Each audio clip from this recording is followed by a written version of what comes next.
Good morning. It's so good to be here with you today. And oh my goodness, I already feel like I've been to church. That was awesome, Bobby. Thank you so much. And I just have to tell you, there's like an added pressure. This is the last time here. This is the one like you'll remember. Oh my gosh. Oh, okay. So anyway, and that'll be really funny to you when you find out what I'm really talking about. So just hold that thought, okay? Anyway, so we're talking first about our summer jobs.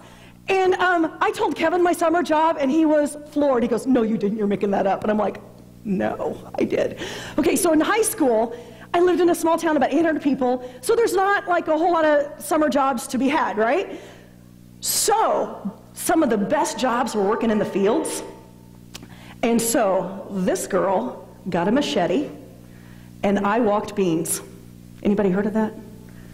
Yeah, they don't do that here, so let me tell you a little bit about it. What happens is, it's this huge bean field, and we're in South Dakota where there's no hills, no trees, no nothing to stop these rows. And let me tell you, that's a long row, okay? And you don't just have one row. You walk in the middle, and you have 2 rows on each side. And you have to walk through because, see, the farmers get more money if you get the weeds out, and, there's not like sunflowers and cockaburrs and all that kind of stuff within the beans. So you have your machete, and you go through, and you pull weeds all the way through. You have to cross over, and you pull weeds. And the ones that are super big, you get to use the machete. Oh, yeah. Okay, so, I cannot tell you how many, because I guess machete use, I didn't go through a class or anything. So anyway, so that was, but we got $5 an hour to do this job. Yeah. The people doing other jobs, like working at the grocery store, well, they were only making $3.40. So I was bringing in the big bucks at $5 an hour with my machete. Is that hard to believe? See, I'm a rough girl, right? Yeah, I can do it. So anyway, so that's what I did. Now, by the time I got home from college, and after my freshman year of college, walking beans had changed, and it was awesome. No longer are you walking the row. It is like a giant video game.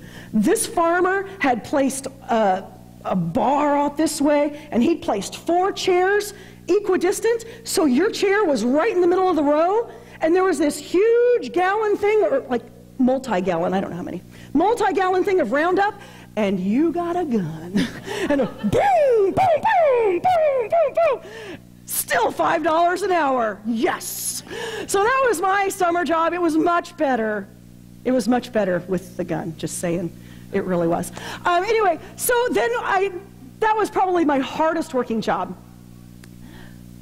My funnest job, and I know this sounds crazy, but as a summer job, just my most fun job, was in between college years. My parents had just moved to Kansas City. We didn't know anybody, and so this guy said, "Hey, I can get you a job at McDonald's." So I did. Worked at McDonald's for a summer, and would you like fries with that? Drive-through girl? That was me. Oh, yeah. And this was before the days of 2 windows where one person took your order and one person took your money. You had to do it all. Oh, yeah. Money, order, So the fun thing about this is Mom and Dad, because that's really the only people I knew in Kansas City, because I'm in college. I don't have friends. Well, they are a long ways away in college. But so Mom and Dad would run through the drive-through, and, I'm on the headset. And let me just give you a hint. My food runner's on the headset, and the manager's on the headset, okay? So keep that in mind. So I get somebody come through the drive-through. I'm working at McDonald's, right? McDonald's, okay. "I like a Whopper." "Sir," it sounds suspiciously like my dad, okay? I'm just saying, it sounds a lot like my dad. "But I'm not sure, and I've got the manager on my line, right? So I can't just say, 'Are you kidding me?' I can't just go off like a teenage kid would go off on their dad, because the manager's right here online. So I'm like, 'Sir, this is McDonald's. We don't have Whoppers. Would you like a Big Mac?' 'Oh, no, then just give me a Frosty.' Then I know it's my dad. But I still have this manager on my ear. So the guy comes in, the manager comes up, he goes, 'Who is this guy?' And I'm like, 'Oh, it's my dad.' And I said, 'Sir, we don't have Frosties. Would you like an ice cream cone?' Because that's what he got every single time. 'I would love an ice cream cone.' And then he'd pull through, chuckling. So that was a lot of fun. So those are some of my best summer jobs. And what we're doing in this sermon series is we're talking about jobs that people had to do in the Bible that they didn't really want to do. And it's full of people that have to do jobs in the Bible that they don't really want to do. And one of the story I'm going to talk to you about today is about Esther. Now, as I tell the story, there's a lot of names, and I could read from the Bible, and you can do that at home, okay? I'm just going to kind of try to catch us up to date with where I'm going to start. So, because there's so many names on what to keep track of, and they're weird names. They're not like Joe and Bob, okay? So what I've done for you, because I'm a very visual person, is I have created visuals. So I'm going to introduce you to the people here, and if they don't fit your picture of who these people might be, then I'm really sorry, because they fit mine, okay? Because, you know, I'm telling the story, so anyway, you can have your own visual. But I just thought I'd help you out a little bit here. So we open up in the book of Esther, and it's during the Persian Empire. And the Persian Empire went a really long ways, 127 provinces. We're in the year of 586 BC. Feel free to correct me later if I'm wrong. 586 BC is what I think.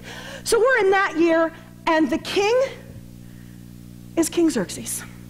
Now, he was the most powerful man on the face of the planet at this time. And he was beautiful, okay? He looked really good too. And so King Xerxes ruled over all of Persian Empire. Now, King Xerxes really kind of, he liked to party a lot, okay? So he decided, and he liked to show off his power. And so he decided to have this banquet party for 180 days. Okay? Yeah. Okay, and he invited all of the princes from all of the provinces in the whole Persian Empire. All of them, the nobles, the kings, the princes, and oh, he was the king, just the princes and the nobles. All of them just to show off his wealth. And it was big time wealth. Okay? And so they partied, and okay, and here's the thing, usually in a party you limit what your guests are able to drink. And he didn't. He's like, drink up, be merry, okay? So he threw this party for 180 days. Then the party's over. He sends the princes and nobles back home. Then he throws a party for just Susa, which is the city that they live in.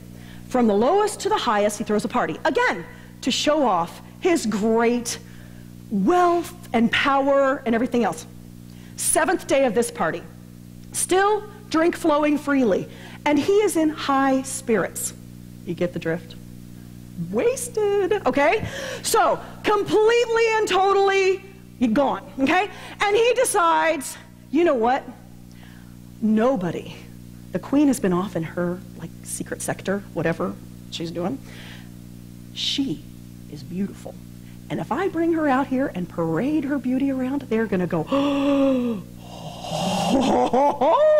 okay, so this is what's going in his drunken mind. So, he asks Queen Vashti to come to the party on day 7 after he's really drunk, okay? Queen Vashti, room full of drunken people, been drunk for 7 days. He wants me to put my crown on and parade around with a whole bunch of drunken men. No, not gonna do it. She refuses. So the nobles all gather together. What are we going to do? Oh my goodness, she refused to come. What are we going to do? And they said, if word gets out, all of our wives will go crazy and they won't listen to us anymore. You've got to do something, king. So he banishes her. I know, right? Oh, she's beautiful. And who wouldn't say no to that, really? But he had to hold his power and everything like that. So anyway, then he becomes sad because he sobered up and kind of realized what he'd done, and this law had gone out in the land that all the women had to completely obey their husbands. So anyway, just saying, after that marriage thing, aren't you glad I just said that? So anyway, so all that went out, and Xerxes, now this isn't in the Bible, but it's in the history books. So just so when you read the Bible, you're like, wait a minute, that's not in here. So after that, he decided, you know, because he kind of felt a little rejected, you know. He decided to go to Greece, and he was going to conquer Greece. Didn't happen. He came back a loser, okay? So, he came back completely defeated because this whole Greek thing that he was going to do, and he was going to conquer this whole land, it didn't work out. So, the nobles were like, you just need another wife. Like, that's going to solve everything, right? Okay? So, anyway, he decides, sorry, I have to make sure I'm not holding up somebody weird when I'm talking about somebody else. He decided he was going to, they were going to go around and they were going to find the most beautiful lady in the land, and they were going to bring her to the palace. Okay? Hold on that story. Meanwhile, back at the farm. Okay? Mordecai, I mean, who wouldn't want a dad like this, right? I mean, Sir Mordecai, right? So Mordecai lives in the city of Susa, and he's Jewish. Okay, so he is devoted Jew. Now, he wound up living in Susa because they were exiled from Jerusalem, and they all had to come to live in Persia, and then they were allowed to go back. But he chose to stay because he has a good business going. Okay? Now, he has a cousin, and she lost her parents. And so he decided to raise her. Now, in the story of things, I know that I'm probably supposed to use her, but I really don't want to use her for my main character. So, since it's my story, we're going to choose somebody else, okay? So, how about her? Yes, much better, right? Yes. Okay, so he decided to raise his cousin, Esther. And she was beautiful. And he raised her to be a devoted Jew, which means to love God, to follow tradition, and to put God above all else. So this is how she was raised. Okay? Now, what happened, King Xerxes? Oh, I'm so lonely, I'm so sad, I need a new queen. So he sent all of these people out to look for the pretty girls of the kingdom. And they came back. Okay, now in the Bible, it says she was taken to the palace. Kind of makes it seem like she didn't say, hey, choose me, choose me. But anyway, different culture, different time. So she gets taken to the palace. Now, here's where it sounds all really cool, because before she can see the king, she has to go through 12 months of beauty treatments. I know, spa for 12 months. Oh, right? I know. And then it's like our own version of The Bachelor. You get a date with this girl, you get a date with this girl, and you get to choose which one you like better. Okay? So that's what it was. Now, the cool thing is, and this has nothing to do with the sermon, but this is just really cool, they had to be put on a special diet. And so what I'm thinking, oh, grapes and berries, you know, wheat fiber, wheat bread, you know, that's what I'm thinking. Oh no, because plump was in back then. Woo! So she lived on Cinnamels. It was awesome, okay? So just so you know, she was placed on a special diet, but it was nothing like what we now today think of as a special diet. It's my kind of diet. That's what it is. Okay? So she gets to do this for 12 months. 6 months of that and 6 months of cosmetics and 6 months of beauty, all that stuff. And she is feeling pretty good. Now the cool thing is because Esther had such great character, everybody liked her. The head guy that was in charge of all of these women, he really liked her. And she got special treatment because she was so cool. Okay, now this is what's even more cool. All the girls really liked her. I mean, here they were in this huge competition. And you know how girls can be, right? Okay? And all the girls still really liked her. She was a woman of character. She followed God. She was awesome. Okay, so that's the storyline. Okay, so Mordecai told her, don't tell anybody that you're Jewish. It's a secret. Okay, so you have to know that. All right, so she goes one night with the king. He goes, oh, I really like her. And she becomes queen. Okay, he chooses, I like her more than anyone else. And she becomes the queen. And she lived wonderfully in the palace for many years. Now, while this is going on, yeah, here he is. Okay. Mordecai got a job working at the gate. And so that was kind of a place of power. So he kind of got to keep up with kind of what she was doing. But keep in mind, nobody knew that Mordecai was really her father, because they didn't know she was a Jew. But they knew Mordecai was a Jew. Okay. Now, things are really starting to heat up here. Because enter, bum, bum, bum, the bad guy. Okay? Haman. Now, it is, yeah, that's him. Okay, Haman. He just got elected. Oh, and this is 5 years later. So she's been queen for 5 years. This is the 12th year of King Xerxes' reign.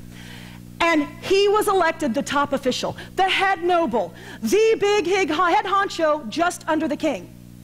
And he wanted everybody to know it. And he wanted everyone to bow down to him. And Mordecai refused because he was a Jew and he only bows down to God. And, okay, you got it? Made him mad. And the Bible says not just mad, but a burning anger within him. And then he said, you know what? Mordecai's not doing that. Not just because it's a personal thing. He's doing that because he's a Jew. So, I need to take them all out. Because all of them are defiant. They're all bad. And you know what? I have a lot of power with that king. And I bet if I go to that king, he'll let me do that. I'll just go tell him how defiant they are, how they're not going to listen to his laws, and they're going to be a real problem in the kingdom. He even offered him 10,000 talents. Yeah, I know, and I didn't know what that was either.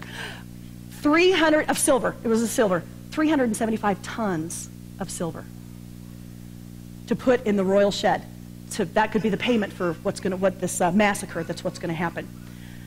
And the king said, oh, well, maybe he got him when he was high in spirits again, I don't know. But he said, oh, that sounds like a great idea. Here's my ring. Go ahead, make it so. So, an edict went out into the land that they were going to kill all of the Jews on a specific day. And because you know, they are so devout, they decided to roll dice to find out what that day will be.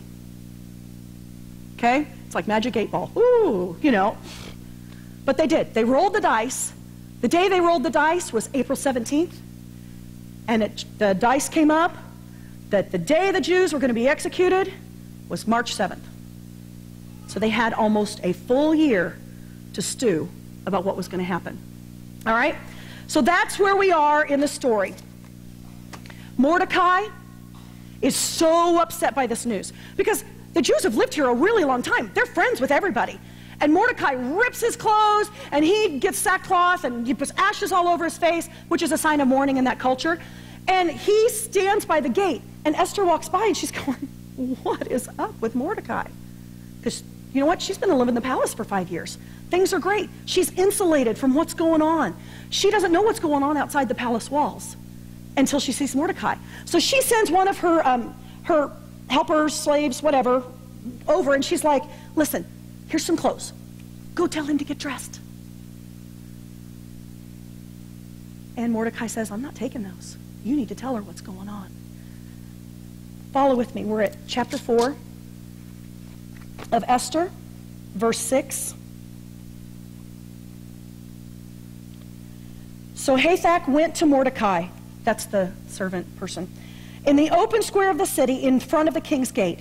Mordecai told him everything that had happened to him, including the exact amount of money Haman had promised to pay into the royal treasury for the destruction of the Jews. He also gave him a copy of the text of the edict for their annihilation, which had been published in Susa, to show Esther and explain it to her. And he told him to urge her to go into the king's presence to beg for mercy and to plead with him for her people. Okay, so I like what Mordecai did. He didn't just tell her, here's the proof.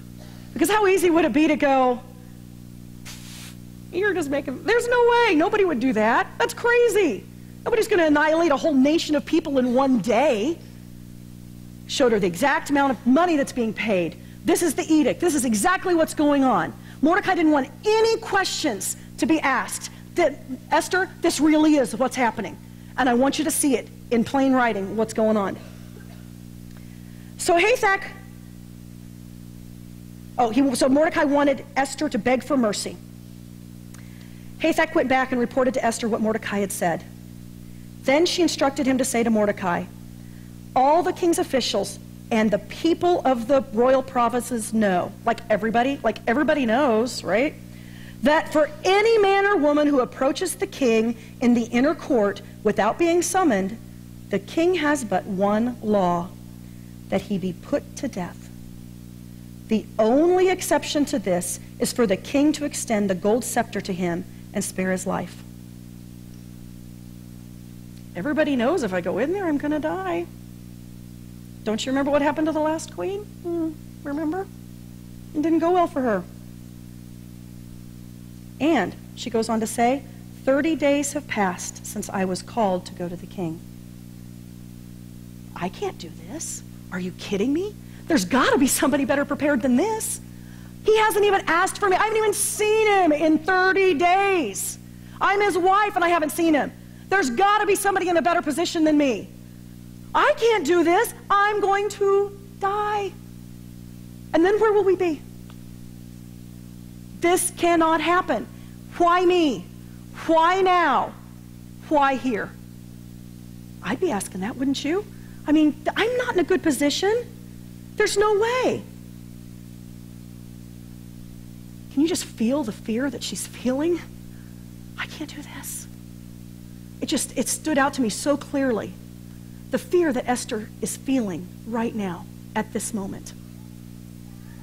We all experience fear, right? Right? All of us, of some sort of another. I know I do. And it changes who we are. It can make us, it makes our heart skip a beat. It makes us scream. I won't do that, I promise. Makes you scream. It makes you panic, makes you anxious. Now, a certain kind of fear is okay, because that keeps you from doing like really stupid stuff, like standing at the end of a swimming pool with a knife in your hand thinking that somebody on the diving board is actually going to catch it, right? Okay? So fear does keep us from doing some stupid things. It's good to have a certain amount of fear. But when fear completely cripples you, and it makes you anxious, and it makes you scared to do anything, and it completely keeps you from what God's called you to do, it's bad. So, when Paul and I were first married, we went camping with my mom and dad to Colorado. And we love Colorado, still do, and we love to hike. And so we decided to go on this 7-mile hike to see Cub Lake, and it was going to be beautiful. And we got about halfway through. There was this kind of landing, it looked like a camping area maybe. And it was early June, and so it was, you know, the runoff paths were still there. And so I want to be very clear on this, that Paul told us to go this way, okay? And it was not really a path, but it was just a little running, like, you know, where the water trickles down and stuff, but it was dried up now, but it looked like a path. I will give him that. It looked like a path. So we went this way, and we were going for a long time, and the path is getting a little narrower, and I'm like, honey, I really don't think this is the path. I really don't think it is. He goes, oh, this is the path. This is it. This is it. And then it's getting more narrow, more narrow. Honey, I don't think we're going the right way. We should have probably come to Cub Lake by now. No, we're fine, this is good, this is good. Okay, when we were shimmying along the cliff like this, looking down, I'm like, honey, this really isn't the path. Okay, and he's going, yeah, because the path is like, he had gone into the cliff of the mountain right now. He goes, yeah, you're probably right. Really? Okay, so then we have no clue where we are. I mean, we literally have followed this path a good while, okay? So we come down off the cliff like this. It was a great view, I will give you that. It was beautiful. So we come down the path, and we have no clue. I mean, we are in the middle of wilderness. And we go up the mountain, and we go down, and we go this way, and we go that way. And I want to tell you, it's not that it seemed like ours, it was ours. Oh, that we were looking around here. Then we were kind of trying to find our way, looking up. We had the stupid goofy map. We didn't have, like, you know, the one that's got the pretty drawn-in trails, not the, like, real topography map that shows you, you know, directions, no compass. We're stupid hikers. We don't know nothing. Okay, so we get in the middle of this wilderness thing, and we're kind of looking at the map. We look up, and I swear to you, we were right next to an elk. And they are big, and we were in its home. Like, right there. I don't know why it wanted to get to know us so well. And then so I just looked down and I'm like, don't look it in the eye. Don't look it in the eye. Don't look it in the eye. Okay, it worked because it was gone when I looked up. Okay, it was there, right? It wasn't just a figment of my imagination. Okay, yeah, it was there. Okay, so then at that point, it's starting to get a little dark. And I'm thinking, they call it Cub Lake for a reason. Bears, mountain lions, cold. And I don't know if you know this about me yet. I'm a little expressive. And I let my fear go, wah! We're not getting out of here! Oh my gosh, we're gonna die right here! It's just right here by this tree, we're gonna die! There's no way we're getting out of here! We're just the bear's gonna eat us, we're gonna freeze to death, and I've like got this apple in it. Oh, it's applesauce by now. We're just gonna die! Okay? And I think if we had been married to 22 years now, my husband would have flat out slapped me. Then he just took me, he goes, get a grip, get a grip. And he said, let's follow the sound of the water. I'm like, oh, sound of water, that's a great idea. Sound of water. So we did, and we got to this clearing, and this is just a funny part of the story because I'm stupid, so just let you know. We come to this clearing, there's a tent set up there, and I didn't know who was in the tent, but I figured somebody was, but I was so glad to see people, because literally, I mean, we've been gone for 6 or 7 hours out of our way, okay? And I said, help us! Help us! We don't know where we are! Where's the trail? And they come out. They're Asian. I think Japanese. I don't know. But I'm like,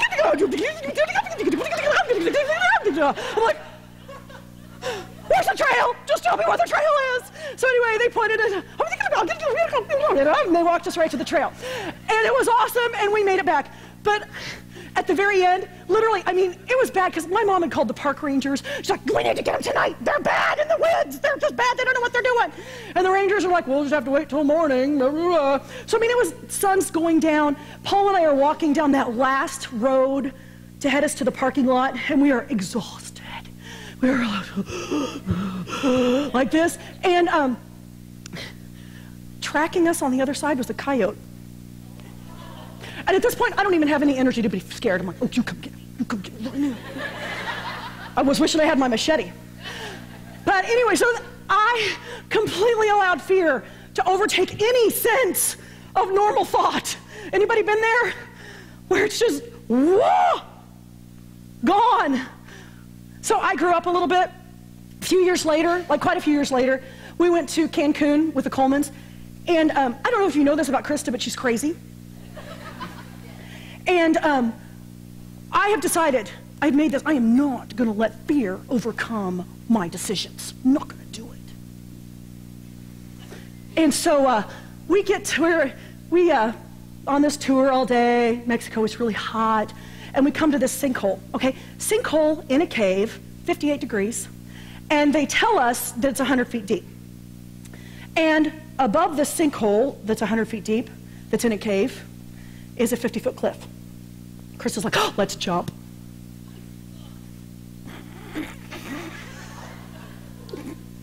And then I'm going, don't let your fear overcome. Make your decisions for you. Don't let your fear do it. Okay. So Mom, see in the video, if some of your friends say, will you jump off a cliff? Apparently I will. I will do it. And so we jumped off that cliff. Not once, but twice. So now I'm here to tell you, I will never do that again, but it's not out of fear. It hurts when you hit that water. It hurts bad. So pain can, kind of help do that, but not the fear of it, whatever. So anyway, so I learned a little bit, but we all have fears that completely cripple us, completely change who we are, that make us angry, that make us do things that we wouldn't normally do, that make us different people, that make us less than what God has called us to do and to be, right?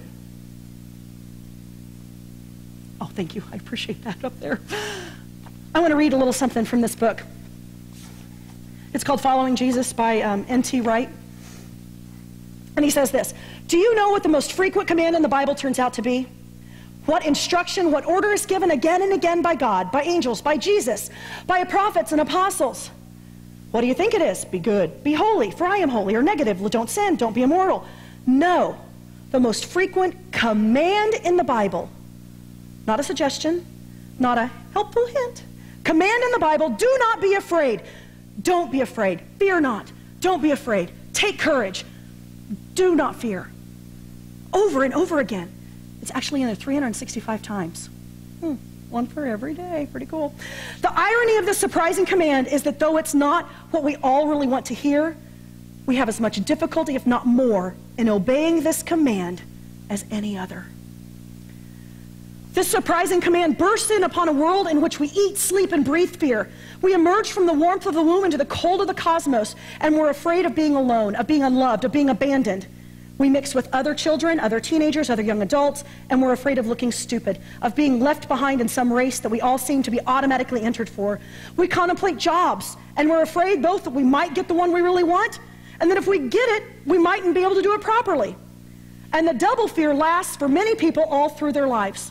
We contemplate marriage, and we're afraid both that we might never find the right person, and that if we do marry, it may turn out to be a disaster. We consider a career move and are afraid both of stepping off the ladder and of missing the golden opportunity. We look ahead to retirement and are both afraid of growing older and more feeble and of dying suddenly. And these are just the biggies. There are dozens of lesser fears which reinforce and feed on each other. What's more, if we artificially suppress these fears, they pop out in other forms, like phobias. Behind them all looms the big fear of death. So you see why this command, do not be afraid, is the hardest of all to keep? But can you imagine living without fear? Can you imagine living a normal, wise, responsible life without the nagging sense that everything is about to go horribly wrong? I would love that. Wouldn't that be awesome? I want to look back to Esther. I'm going to skip ahead a couple slides. Sorry, Shirley. I'm back at Esther. Let's see how Esther handles this. How is she going to handle this fear that's completely overcoming her? I'm at verse 12. When Esther's words, I can't do this, I'm going to die, there's no way. When those words of Esther's, when they were reported to Mordecai, he sent back this answer. Do not think that because you are in the king's house, you alone of all the Jews will escape. For if you remain silent at this time, relief and deliverance for the Jews will arise from another place. But you and your father's family will perish. And who knows, but that you have come to royal position for such a time as this. Then Esther sent this reply to Mordecai. Go, gather together all the Jews who are in Susa and fast for me. Do not eat or drink for 3 days, night or day. I and my maids will fast as you do. When this is done, I will go to the king, even though it's against the law. And if I perish, I perish. What changed? What changed the Esther from verse 11 is, I can't do this, to, if I perish, I perish? Was it Mordecai's great inspirational speech? If that's the case, then this is all we need.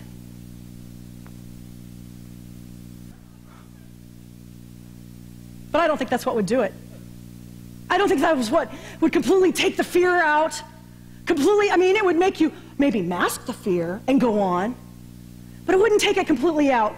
I want you to look, Esther had a choice. And I want you to look at the choice she had. She had two options. She could refuse the king, refuse to talk to the king, or she could approach the king. And, you know, if you have a choice, the pros and cons are always a good thing to list, right? All right, if she refuses the king, she does have to keep hidden that she's a Jew because, you know, they're all, right? So she has to keep that hidden. What else? But she can keep living the great life in the palace as long as she can keep hidden that she's a Jew. Okay? Yeah, because they could find out and then she'd be gone with the rest of them. And she would always live in continual fear. Always live in that continual fear. What if? What if? What if this happens? What if? What if? What if? If she approaches, she could be facing immediate death. She could save her nation. And she could be part of God's destiny for her. And she could take charge and have a courageous action. There's another option there too. I didn't even list it because it's the no choice. You deny its existence. You know what I'm talking about? It doesn't exist. I have no fear because that's not there. You know, like when you don't get your cholesterol checked because you don't want to know what it is so you don't have to change your eating habits. Or when there's a bill or a letter that comes in that you're dreading and you just leave it sitting on the table because then you won't know what's in it. You won't have to pay it. Or when you're facing a marriage problem and you go on with your life and pretend it's not there and it's staring you right in the face.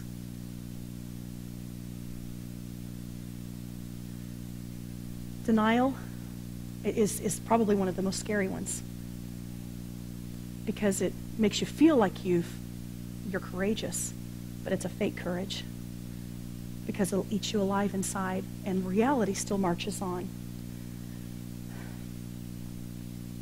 I want you to look at verse 14. Can we pop that back up there, Shirley? one thing in Mordecai's speech is huge. And he says in verse 14, "For if you remain silent at this time, relief and deliverance for the Jews will arise from another place." See, Mordecai knew something.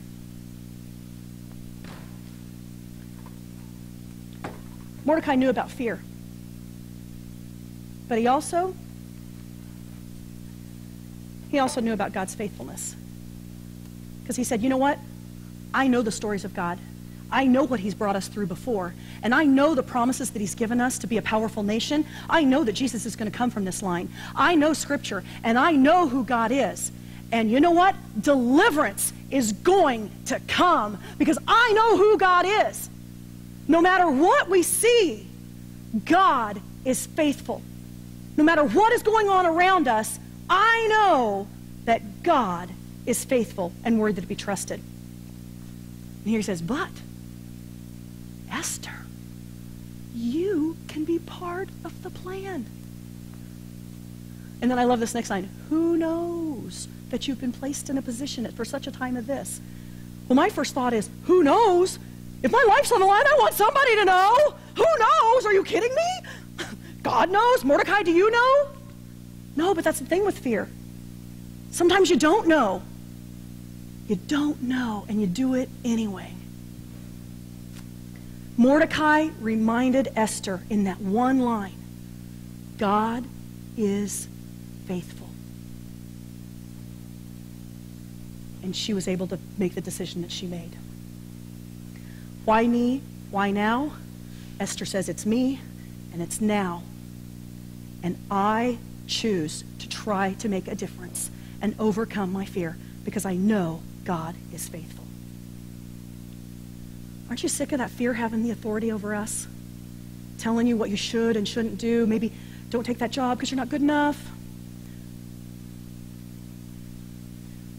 Let's go to the next slide. This is what fear can do to you. Fear is vision without hope.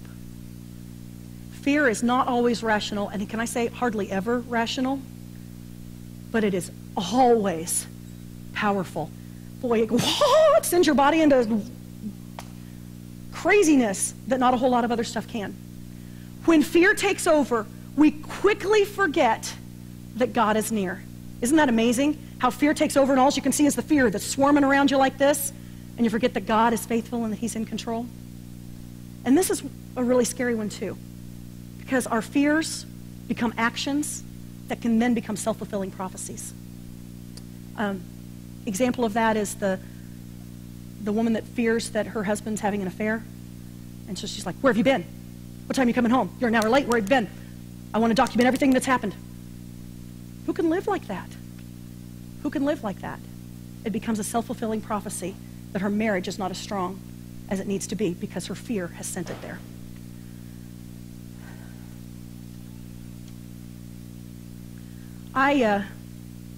As I was doing this, I have to tell you that this is far from preaching for me, because when I saw it, the fear that she felt and experienced hit me between the eyes, because I deal with it all the time. So when I'm speaking today, it's not out of authority in any way, shape, or form. It's out of living with it. It's out of being scared of this and that, and I can't even tell you everything, because God's just going to have to deal with me on that. I want to go through one of the things that Esther did, and it's that phrase, if I perish, then I perish. Esther went to worst case scenario. What's the worst that can happen? I die. So I'm going to take one of my fears. I have several. I mean, I went through a period where I was scared my kids were going to die and everything. And so I actually did this with that. I'm going to take the one recently that I had, that my husband was going to leave me. Okay? Now, there's nothing rational about this fear other than it had happened to some friends of mine. And I helped them through it. And a lot of people would talk to me, and I saw it happening in the community. And it scared me. Oh my goodness, what if this happens to me? Okay, worst case scenario. If my husband leaves me, then I'm going to be mad. I'm going to be hurt. I'm going to feel betrayed. Okay, worst case scenario, he leaves me for somebody really cute and skinny. Worst case scenario, my kids really like her. Yeah, see? You don't want your kids to like them. I know. Worst case scenario, it makes me feel this tall. If that happens, then what? I become really mad, and I have to talk myself out of being Lorena Bobbitt.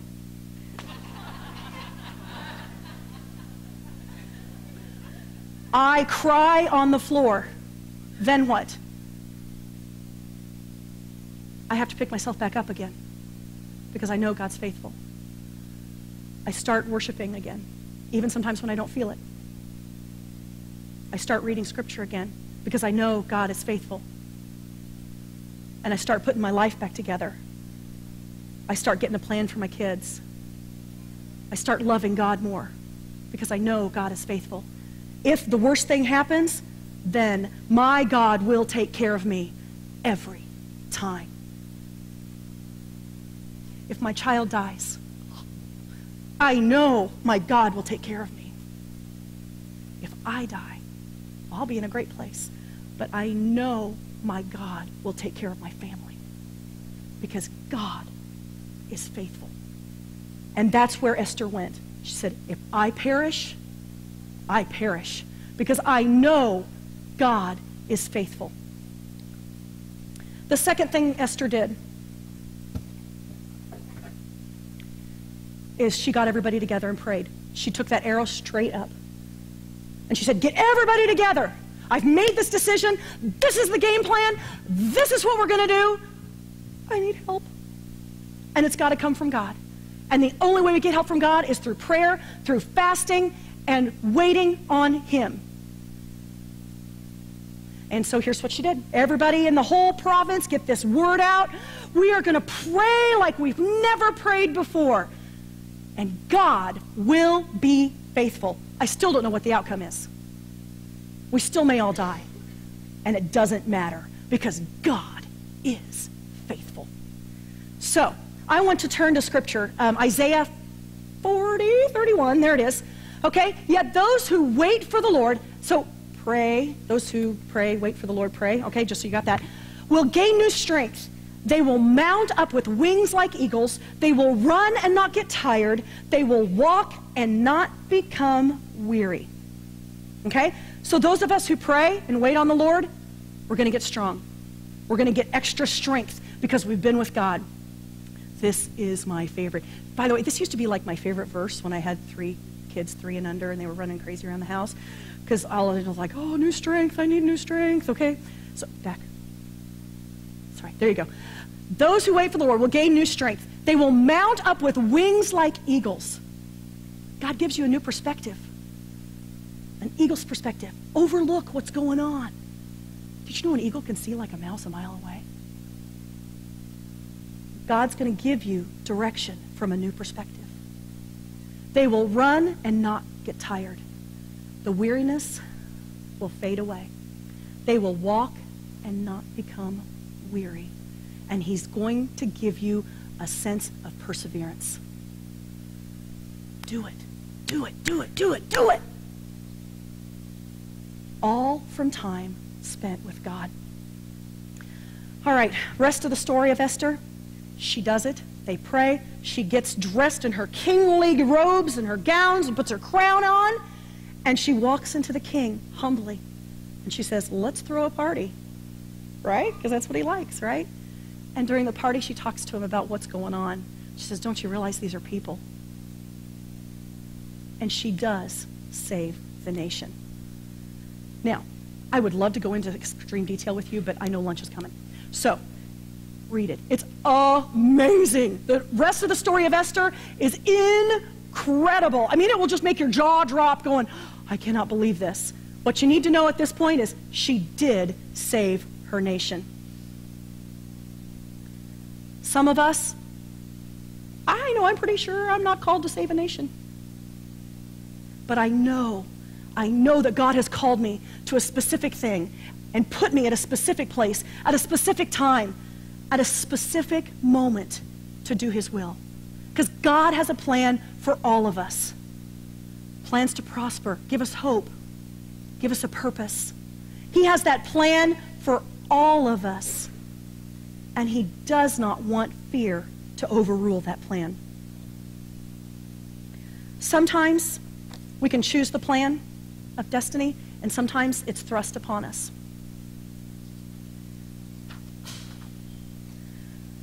Sometimes your destiny may be to take a stand for something, and you have to overcome the fear of not being liked or popular.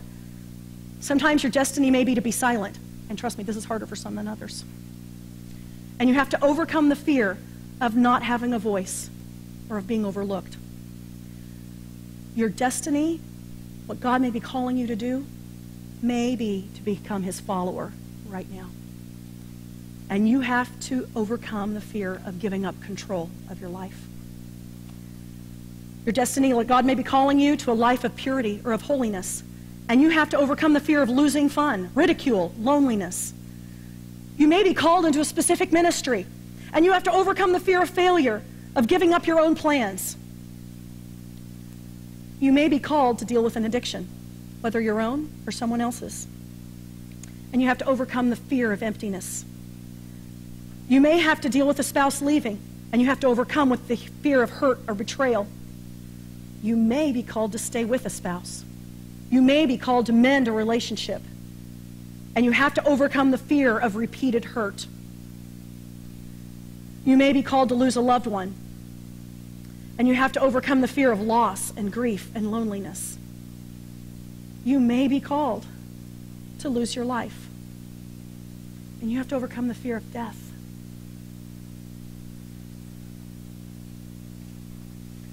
Those are real fears that grip us inside. The fear of failure, the fear of loss, the fear of not being enough.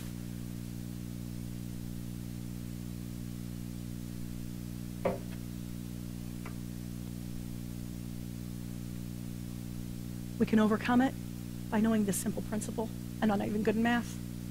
God's faithfulness is greater than any fear, whether it's real or it's imagined.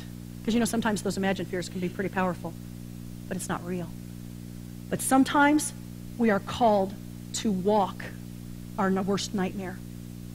Even then, God's faithfulness will be there. I have to tell you, I've watched my mom walk her worst nightmare this last year.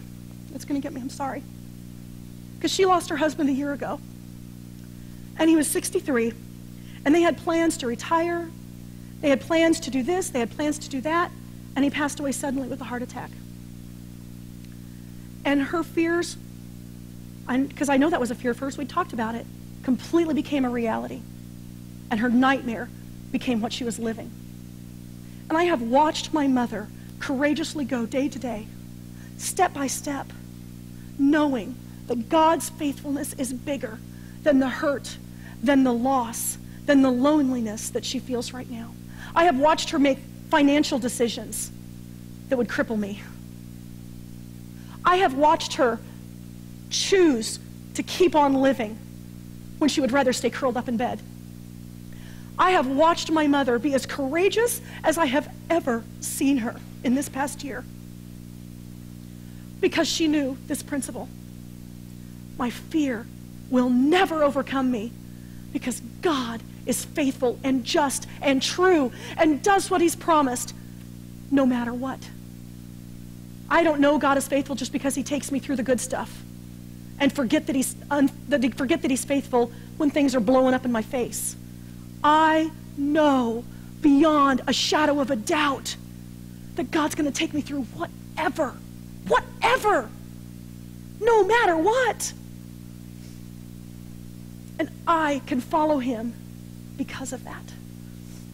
It's been beautiful to watch my mom take courage. Take courage. Do not fear. Take courage. Live your life the way God has asked you to live it. Take that stand. Follow his way. But take courage. There's the movie that came out, Courageous. Great movie, by the way, but I love the song. And I want to read you the lyrics to that song. It's courageous. It says, we were made to be courageous. We were made to lead the way. We could be the generation that finally breaks this chain of fear. Wouldn't that be awesome? Live a life without that fear crippling us. We were made to be courageous. Where are you, people of courage? We were made for so much more. Let the pounding of our hearts cry, we will serve the Lord. We were made to be courageous, and we're taking back the fight. We were made to be courageous, and it starts with us tonight. The only way we'll ever stand is on our knees with lifted hands. Make us courageous. Make us courageous. Let me be that prayer for you today. Dear Heavenly Father, thank you so much for your word, even when it's hard to hear and hard to listen to. I know that fear is something that we'll always deal with here on this earth. Please let this always stay in our mind, that you are faithful no matter what. No matter what gets thrown in front of us, no matter what we think might be thrown in front of us, that we can deal with it because we know how powerful you are. And we know that you are faithful and just and will help us through it all. Thank you for the plans that you have for our lives. Help us to be courageous enough to take hold of those plans and walk step by step with you. We love you so much, Lord Jesus. Take our lives, make them yours. We ask all these things in your name. Amen. Before we go, I want to go to Isaiah just a few verses down. And it says, do not fear, for I am with you. Do not look anxiously about you, for I am your God. I will strengthen you. Surely I will help you. Surely I will uphold you with my righteous hand. Isn't that a great promise? Keep that in mind this week. Have a great week. Thank you so much. And we'll see you at Highland Christian School next week. Thank you so much.